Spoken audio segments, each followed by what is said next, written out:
Michigan's Children proudly presents Speaking for Kids, the podcast where we explore crucial conversations impacting the lives of all Michigan children, youth, and families, especially the most vulnerable. Join us each month as we explore public policies and issues in the best interest of our kids and families. We'll bring you lawmakers and policymakers, advocates fighting for change, and the people most affected by those decisions.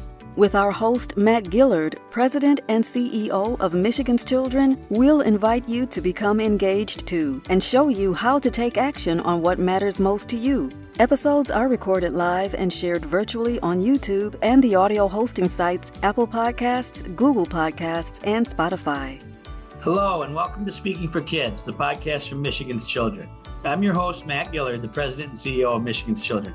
Today, we welcome three top advocates to talk about some of the big wins for children, youth, and families in the newly adopted fiscal year 2024 state budget, which will actually begin this fall on October 1st and run through September of 2024. In just a few minutes, you'll hear from our guest, Patrick Brown, the Executive Director of the Michigan Adult Community and Alternative Education Association, Ben Moe, President of the Michigan Network for Youth and Families, and Erin Skene-Pratt, Executive Director of the Michigan Afterschool Partnership. For your background information, administrative and legislative work and negotiations toward this fiscal year 2024 budget plan has really consumed state government and the legislature over about the past 5 months, at least. And really now we're happy to talk about some of the key outcomes. And these include the unprecedented improvements, such as the historic increase of a little over $5 million for services for runaway and homeless youth, a $10 million boost for adult education and literacy, and $50 million more for after-school program. And as excited as we are to talk about these big wins, and we'll get into that conversation in a minute, the curmudgeon in me can't paint all the budget news with rainbows and unicorns. We also note that there were some real missed opportunities from the legislature and the governor in this budget round, but we'll save that topic and those discussions for another day. And that's why us as advocates and our work as advocacy organizations is never done. But for today, let's focus on the positive. And so let me begin by giving our guests an opportunity to introduce themselves. So Erin, why don't you start quickly and just introduce yourself? Sure. Thanks so much for having me. And I'm Erin Skene-Pratt, Executive Director at Michigan Afterschool Partnership. And we are a coalition, or as we like to say, a movement that is working to ensure that all youth someday have equitable access to quality before school, after school, and summer programs. And so the way we do that is through policy, through training, technical assistance, through research, and networking and relationship building. Great. Ben, how about you?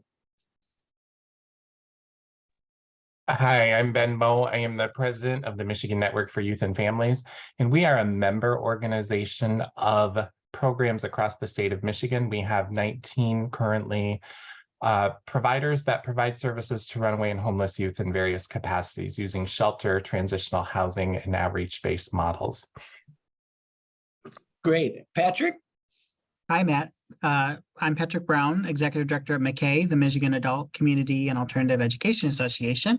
And like Ben and Erin's organizations, we are a statewide organization with nearly 500 members spread across 130 different agencies, really representing before and after school enrichment programming, all the way through youth flexible learning and all the way to adult skill building. So we really serve as that body for professional development, the sharing of best practices, policy, research, and advocacy support for all of those individuals. And we're very excited to talk today about the budget.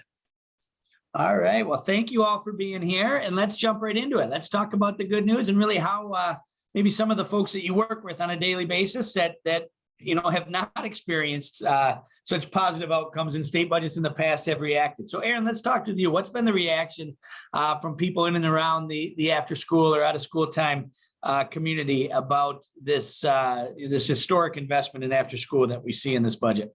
Yeah, we're seeing the providers of out of school time, which is again before, after, and summer. We're seeing them absolutely thrilled. We're seeing parents thrilled, and youth, of course, are really excited because what this investment is going to do is make sure that more youth have an opportunity to participate in these programs. And I know, Matt, as you know, and Patrick and Ben, we have a real shortage of opportunities for youth as it relates to out of school time. And as I like to call it, we have a crisis, right? A crisis of after school. that we do not have enough opportunities for youth of where to go from 3 to 6 p.m. and during the summer. And so really this funding is going to help to ensure that more youth have access to these critical programs. And so everyone is thrilled. And this is, as you know, Matt, this is a huge investment. And having gone from, 2 years ago, I think we had a $5 million investment to now 50 million. And for it to be state dollars, it's just, we were doing a jig, if you imagine. I can imagine. No, and I was a part of a lot of those conversations. It's exciting. Ben, how about from your end? I mean, your program is a little bit different, and I can't remember the last time we saw an increase in state funding for the Network for Youth and Families and the groups that you serve. So, how about from your perspective? Yeah, I think our group, a lot of joy and ecstatic, and we were dancing some jigs too when the news came in, and I think with a little bit of disbelief, like, can this really be happening now after all of these years? We did get a modest increase in 2019, 2020, but it was very, very modest, like $500,000. And aside from that, it's been since the very early 2000s, I want to say 2001, since we've seen any type of substantial increase for runaway and homeless youth in the state of Michigan. So we are beyond ecstatic that this much of our ask was implemented, and we're looking forward to what comes next. Great. And Patrick, how about you? I know you've got a committed group of folks who have lived and died with adult ed and alternative ed here in Michigan for a long time, ridden the roller coaster, I would say, for many years. What's the feeling in the adult and alternative ed field with the latest budget? Yeah, I would echo the same thing that Erin and Ben echoed from their members. A couple of words that have come from our members have been, I finally now have the space to build the capacity that I've been needing for the last 20 years, probably, to do my programming, but also great enthusiasm in the fact that there is now going to be investment for innovation and really allowing our professional educators to ideate and be able to really build the programs that are in the best interest of those that they serve. So it has been a roller coaster for sure, especially in our adult education provider, those that have been in our membership for a long time. But we're very excited, Matt, about this. And you've been integral to throughout that process too. So thank you for that.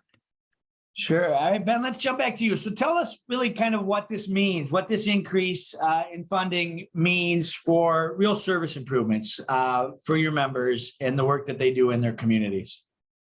So some of the first things we're hearing from our existing providers was the ability to expand into areas that maybe are a little bit underserved.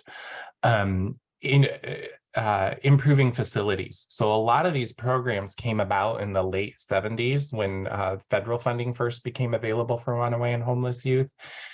And so a lot of these programs are in very aged buildings that are crumbling and needing lots of support and lots of help. And the amount of capital that goes into a new building, not just from the standpoint of constructing or purchasing a building, but what it requires to get that building licensed and to code for residential use is very cumbersome. And so being able to create a space that is welcoming and safe and inviting for youth and families who are in crisis is so vital to many of our providers. And they're now going to have the opportunity to be able to do that. Seeing expansion into areas of the state that are unserved. We have 18 counties without an identified provider. And having had the legislature actually use our language and direct those funds in the way that we suggested is huge too, because we'll be able to work with MDHHS to identify partner organizations to expand into those unserved areas. For existing providers, again, expanding not just physical infrastructure, but things like technology and making it easier, for my agency in particular, if I can implement some technology that has previously been out of reach for us, it can really make things more efficient and get my staff spending a whole lot less time on paperwork and a lot more time available for the people that they're working with. And then beyond just our runaway funding, Erin and Patrick's organizations here and other wins that we had in this budget for the state are going to have an impact on the youth and families that we encounter and that we work with. So it's not just our little corner here that we're excited about, but the overall win that we see across the state. Yeah, that's great. That's important to hear as well. So, Erin, I know you alluded to this a little bit in your first answer, but let's talk a little bit more specifically. What does $50 million mean for after-school programming in Michigan? Yeah, I mean, it's a huge investment, right? And we've done a lot of research and really been able to look at, in terms of where are there programs across the state? Where do we need to start some up? Where are the programs that need to be invested in and supported now, right? So really what's going to happen is there's going to be, as it has previously, there'll be a competitive grant process that's going to go through the Department of Education, and it will support out of school time programs. So it will support, it'll support Patrick's members, right? So community education, parks and rec, libraries, ISDs, 501c3, nonprofits, faith-based organizations, etc. All of those will be eligible to apply. And the funding will support, actual costs, right, for youth participating in these programs, but it will also cover staffing if needed. It can cover program costs, curriculum costs, field trip costs, all across the board, really, to ensure that the programs have what they need to do this work in their communities. That's great. And Patrick, I know you alluded to this as well, but what does specifically this investment mean for your members and for adult ed and community ed services and family literacy services across the state? Yeah, and I just want to echo too what both Ben and Erin have said about the historic nature of this, Matt. So especially for our members, not only the per pupil allocation going up, that's going to help all learners across our state, but also specifically for our adult education populations, we have 10 million in ongoing investment that's coming in. We have a $15 million one-time investment for innovation, as well as the creation of the Adult Literacy Opportunity Fund, which is a $2 million investment for nonprofits. So this is really historic in the nature of the size of the investment, the expansion of who can access these resources, what that means for the landscape. So I just think that that's probably the first and foremost, most key important takeaway from this entire thing. But in terms of what it means for on the ground, I would just echo exactly what Erin and Ben have been saying, but specifically looking at expanding the types of services that we're able to offer in the way in which we're able to deliver those services. One of the things that we learned from the pandemic is that families, whether it's children learning, youth learning, adults learning, they need that flexibility in order to access resources. So that may be asynchronous learning or synchronous learning, in-seat, out-of-seat learning. Our programs can now adapt to that model more wholly and can be able to deliver those services more dynamically. The other piece that I would look at and to think about is actually going into the communities with physical locations. So many of our programs have been limited by their size and their scope and impact because they have to be tied to one physical address or one physical location. Well, now they can offer satellite sites. Now they can go into workspaces and offer on-site workplace literacy resources. And so there's an actual ability just to expand the actual presence, the name recognition of these programs within local communities. And I think that that's really going to be beneficial to so many of our Michigan citizens over the next couple of years. That's great. It's all exciting stuff. All right. Well, let's talk a little bit about how we got here. So us four and those of us who live and work this stuff every day know all too well about the struggles and the travails of this endeavor. And I know it's impossible to cover all of this in a short podcast like we're trying to do today, but let's talk a little bit about maybe what we think were some of the keys, or what you think were some of the keys to getting to this success, to what we saw in this budget. What was necessary to lay the groundwork? How long did it take? Who were some of the most helpful champions that emerged in this effort in pushing this case? So Erin, let's start with you. I know that there's a lot to unpack here, but what are a couple of thoughts that you could give to other advocates that might be out there listening to this that are saying, man, when's our win coming? Right. Well, first of all, MASP has been around for about 20 years. So there has been that kind of perpetual drumbeat, if you will, in terms of talking about the importance of out of school time. But 2 years ago, the leadership team of MASP embarked on a new strategic plan. And the new strategic plan really emphasized policy work. And so what we've done, and I look at advocacy as a three-legged stool, right? So you've got your grassroots, you've got your direct, and you've got your media. So we really hung our hat on those three. And with grassroots, as you know, Matt, Michigan's Children's been super instrumental with this. We've had our weekly strategy calls, and that's with, as I like to call them, the grass tops movers and shakers, right? So like Michigan's Children's, the Michigan Libraries Association, Parks and Rec Association, Patrick, the WISE, Boys and Girls Club, etc., school groups that are really helping to think, okay, how do we get over the finish line, right? How do we get additional dollars to support out of school time? And initially it was, how do we get even any dollars, right, to support with that 5 million? And then how do we grow it, knowing that it's not enough? And so that group has been really instrumental. The second piece with grassroots that's been really important is really engaging the programs, right? So we've engaged the program staff and some with the parents as well as youth. And, we've arranged meetings with targeted legislators. So legislators who are instrumental in the appropriations process, right? Targeted meetings with them initially via Zoom, but then in person, and in-person visits to the program. It's one thing for them to hear about out of school time. It's another thing for any program for them to actually visit it. And that's actually how we ended up with our first champion, right? A couple of years ago, representative who's now Senator Thomas Albert, who was then the House Appropriations Chair. And he really became our first hardcore champion. And the reason he became our hardcore champion is because he visited a Y program in his district and just fell in love with it.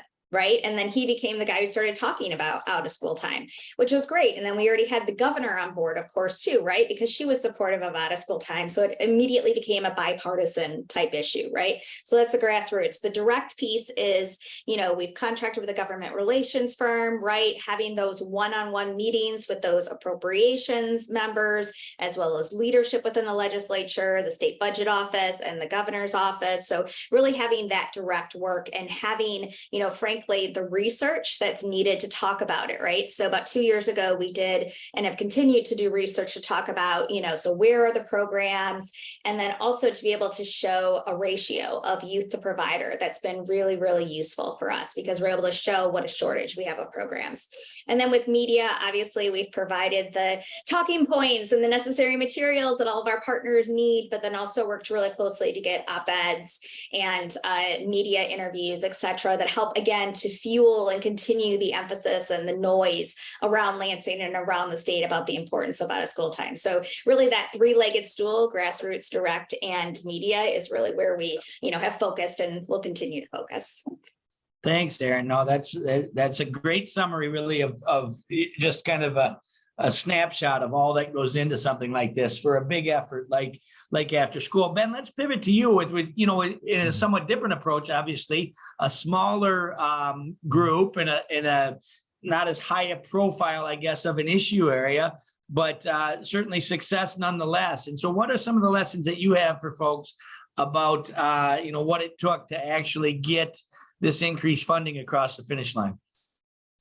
Yeah, so we've been in my entire time now, 16 or 17 years or so in working with runaway and homeless youth. We've been working on this issue for that whole time. A number of years ago, we did get connected with somebody at MDHHS who was very helpful in helping us realize that our timeline wasn't exactly great and how we were doing it. And we've had an advocacy day at the Capitol for years, but it was really a 1-week event where we focused all our energy on that, and we didn't keep that contact and that momentum moving. I would say that the most instrumental traction we began to feel was getting connected with your staff at Michigan's Children. I think Michelle Corey made the initial contact with one of our board members several years ago and got the wheels turning. And the guidance and the assistance and the support that we've received from your staff has been astounding in getting this off the ground and getting it moving and getting all of the things that Erin said. I won't repeat those because it's a lot of the same things, but getting in front of the right committees and the right people and getting those meetings and getting those out and making those connections wherever you can. So I don't know how much credit I can hold, but I did run into a former colleague in Costco who happens to be the neighbor of a key person on the appropriations committee and was friends with that person. So I put a few little bugs in her ear and said, hey, if this comes up, just let her know this is what we're working on. So I think it is the more that they can hear from us, the more that our voice can be heard, has helped get this hurdle and get it over. And I don't think we could go through this without acknowledging the vast change in our legislative makeup that we've had in the last year, and the efforts that completely unrelated to us. And I know some people who worked on the Voters Not Politicians drive a couple years ago that got the redistricting on the ballot that enabled us to have this new fresh legislature that is listening to us and feel that our voices are being heard in a way that some of the previous members were not. So all of those things coming together have really created some momentum, and we're again looking forward to what comes next. No, thanks, Ben. And no, I think you're absolutely right, and I certainly appreciate hearing that about Michigan's children. I mean, that's truly what we want to be as an organization. Is we want to be a resource and a help to anybody who cares about kids and families in Michigan. But partners like you all on this recording today or on this podcast today are great examples of some of the wonderful organizations we get to work with. And from time to time see some success with. So that's great. So Patrick, let's pivot to you now. And Ben mentioned the election, and I think rightfully so. I mean, obviously we had a change in the majority and the leadership in the legislature, which created a lot more opportunity for a lot of us. But also, even apart from that, we've done a lot of work with McKay around the elections and even just bringing these issues to the forefront to candidates even before they're elected, and starting to build really this effort, with these folks, even while they're still running for office or before they're actually serving in the legislature. So talk from your perspective about, some of these things that have been going on for a long time that helped lead us to this position we're in now. Yeah, Matt, a lot of people are saying that this is a values budget this year, that this budget really exemplifies what the values are for the state. So about 18 to 24 months ago, it's so interesting, kind of Erin's time frame as well, of internally within an organization looking at this. About 18 to 24 months ago, we had a values conversation about how is our messaging getting across? We've been advocating for some of these issues for a very long time, and what has been the result of that? Doesn't mean that people haven't put in some hard work, but our message maybe isn't meeting the people that it needs to, and it's not really moving in the way that we need it to. So we kind of had a reevaluation piece, and Michigan's Children was integral in that, of kind of saying, wake up, where are we at in the world? What values do you have as an organization? What do your members want to get across? And so over the last 2 years, we've held a number of candidate forums, working with Michigan's Children, and student speak events, which have allowed us to invite policymakers from both sides of the aisle into our programs to hear directly from providers. And a lot of times we've left just that as an opportunity for engagement. And we haven't always pushed a policy point directly tied to that. We kind of wait maybe and let that sink in and let that good experience kind of happen. But the whole point has been to identify what the values are at the local level to those policymakers. This is something that is good for your community. Having a program or having a space within the community that offers before and after school youth programming or adult skill building is a value to your community. And here's why. And here are some stories that can support that. Putting that time and effort into doing those types of events has made it a lot easier in the last 6 to 12 months when we've had to have the more specific policy level conversations about what does this mean? What is the cost that's associated with this? What's the direct impact that we're going to have? And when we've had those conversations, then when we started to pivot to having conversations with the executive office or with the Democratic caucus or the Republican caucus on either side of the aisle, people recognized the value. They were able to identify, yes, I attended that event, or I had a staff member that went to that event, and yes, I heard good things. I actually can get on board to support kind of from a 30,000 level what this, what your platform is and what these issues are. So putting in that legwork, I think, was really integral in we've done a lot of events, Matt, that are like statewide events, and that's still really important, but being more strategic about the regional and identifying who some champions are at a regional level, or, individual district levels of where do you have a hot pocket where we can tie into kind of some themes that are happening. That strategy and taking a step back and identifying those key folks was very integral and important, I think, in the bigger landscape. Yeah, that's great. Well, these are all great lessons that advocates across any issue area relating to kids and families can take from you guys' responses today, and some of the effort that went into seeing this success. I think is something that we certainly at Michigan's Children will continue to build on, and I know you all will with your organizations as well. So before we conclude here, let's just I'll give you each an opportunity to kind of jump in on that, on what's next. One of the challenges with the work that we do as advocates for these things is that it never ends, right? Even after some, significant success like this, there's barely a minute to pause and celebrate, and then you're right back on to what's next, or defending this, or what may have it. So Ben, let's start with you. What do you see? What's next for the Michigan Network for Youth and Families? Well, I think our first is just figuring out the logistics with our partners at MDHHS on what this is going to look like and how it's going to roll out, which I expect we'll have some answers on that in the next week or so. Just the timing of our contracts usually come out this time of year. We're also looking at, other opportunities and continuing our work with our advocacy committee that, again, Michigan's Children has been instrumental in helping us get going to really mobilize our members and help all of the staff within all of the providers feel that they have an opportunity to get involved and make a difference. And I don't think I can stress how much that's had an impact on these outcomes for us as well. Bobby's been instrumental in helping us get that moving and keep that moving and keep the momentum going. So we're looking at some opportunities to draw attention to the mental health needs of the families that we're serving, and looking at some specific outcomes for those youth and families, and some of the barriers that are in our way for achieving those outcomes, and hopefully can come back with some policy recommendations on how to change that in the future.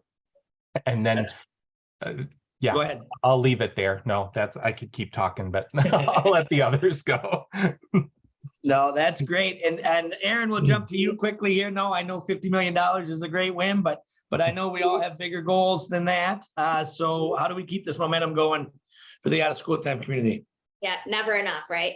And right now, I think what we're really looking at doing is, we want to make sure that it's a great grant process, right? This next time around for the 50 million. And so we have right now, we're recruiting for it's called a Michigan Out of School Time Advisory Committee, and that was required to be created in the appropriations language. And it's really going to be an opportunity for us to hear from the field, to hear from providers, parents, youth, other organizations that are partners in out of school time, to really help shape not only this grant process this time around, but then also talking about what should this look like in the future, right? What should the system statewide of out of school time look like in Michigan?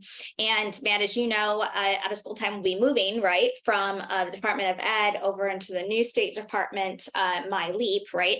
So we'll be working really closely with the governor's office and MDE to, ensure that transition, and then also to ensure that it continues to continue to be a priority, right, for the governor's office as well as for our legislative champions. So in other words, we want to see great use with these dollars, but then we want to push for more for next budget season. That's right. It never ends. All right, Patrick, how about from McKay's standpoint?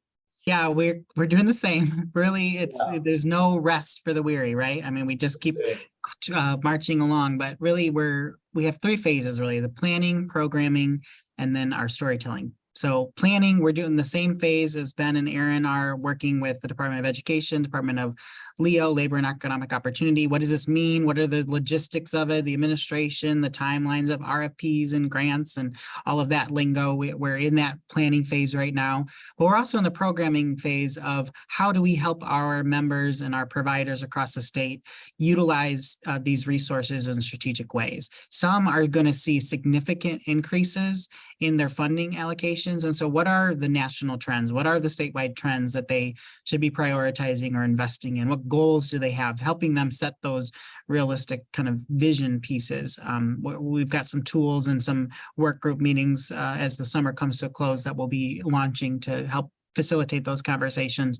And then the storytelling piece, I think, as Erin was talking about, we want to frame this for next year already. What does this mean? What does the impact mean as a thank you, not only to the executive office and the legislature and the other citizens of Michigan that are the taxpaying citizens, but what does this investment mean, even though we're just starting out and we're not going to see some of the real implications for a little while, but what is this going to mean at the local level? What is it going to mean at a statewide level? We need to start capturing those stories. So we're kind of already planning and thinking ahead for what that looks like, both in the next few months, but also 6 to 12, 18 months from now as well. How do we parlay that the resources we have need to be maintained, but also what could the future investments look like as well?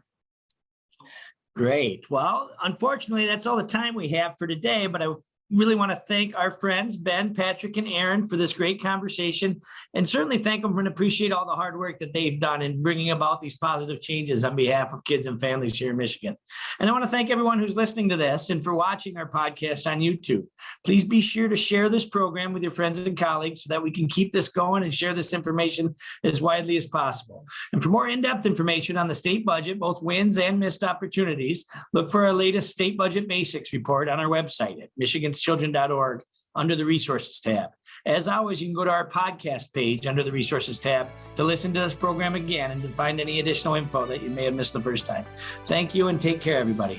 You've been listening to Speaking for Kids, the podcast for Michigan's children with host Matt Gillard. Thanks for joining us. To explore these and other issues relevant to our state's children, youth, and families, and to build your advocacy muscle, go to our website at www.michiganschildren.org. You'll find links and news about past and future podcast topics under our Resource tab and action alerts under the Take Action tab. Find and like us on Facebook and Twitter. Terry Bannis and Stephen Wallace produced this podcast. Contact them with your questions and ideas for other topics. Michigan's Children is a nonprofit advocacy organization, an independent voice working to reduce disparities in child outcomes from cradle to career through policy change.